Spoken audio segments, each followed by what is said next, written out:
పూజల్లో వాడేసిన గులాబీ పూలని, తమలపాకులని పారేస్తున్నారా? వీటితో డైజెషన్‌కి ఎంతో హెల్ప్ చేసే మంచి టేస్ట్‌నిచ్చే నేను చెప్పే ఈ పాన్ లడ్డు రెసిపీ చూస్తే గనక ఇంకెప్పుడు తాంబూలంలో ఇచ్చిన తమలపాకులను కూడా అస్సలు పారేయరు. కిళ్ళి అంటే ఇష్టపడే వాళ్ళని కూడా ఈ లడ్డు ఇచ్చి భలే సర్ప్రైజ్ చేయొచ్చు. రెసిపీ కోసం తమలపాకుల్ని, గులాబీ రేకుల్ని శుభ్రంగా కడిగి తమలపాకు పైనుండే తొడిమల్ని, అడుగున తోకల్ని తీసేసి ఇలా కత్తెరతో చిన్న చిన్న ముక్కల్లా కట్ చేసుకుని ఒక ప్లేట్లో వేసి తడి అంతా పోయేలా ఆరబెట్టుకోవాలి. ఈలోపు స్టవ్ వెలిగించి బాండీలో ఒక అరకప్పు సోంపు, ఒక పావు కప్పు పుచ్చగింజలు వేసి కమ్మని వాసన వచ్చే వరకు వేయించుకోవాలి. తర్వాత ఒక ప్లేట్లో తడి ఆరిపోయిన తమలపాకు, గులాబీ రేకులు, వేయించుకున్న సోంపు, పుచ్చగింజలు కూడా వేసేసి ఇది ధనియాల పప్పు అంటారు. డైజెషన్కి చాలా మంచిది. డ్రై ఫ్రూట్స్ అమ్మే షాపుల్లో దొరుకుతుంది.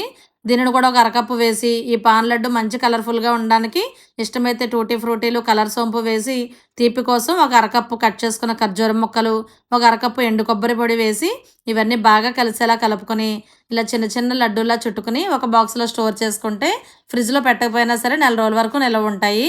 ప్రతిరోజు భోజనం తిన్నాక తాంబూలం తిన్నట్టు ఒక లడ్డూని తింటూ ఉంటే మన వంటికి ఐరన్, కాల్షియం అన్నీ సరిపడా అంది మంచి డైజెషన్ ఇంప్రూవ్ అవుతుంది. కిళ్ళి అంటే ఇష్టపడే వాళ్ళకి మౌత్ ఫ్రెషనర్లా కూడా ఉంటుంది. రెసిపీ వెంటనే సేవ్ చేసుకుని తప్పకుండా ట్రై చేసి ఎలా ఉందో కామెంట్ చేయండి.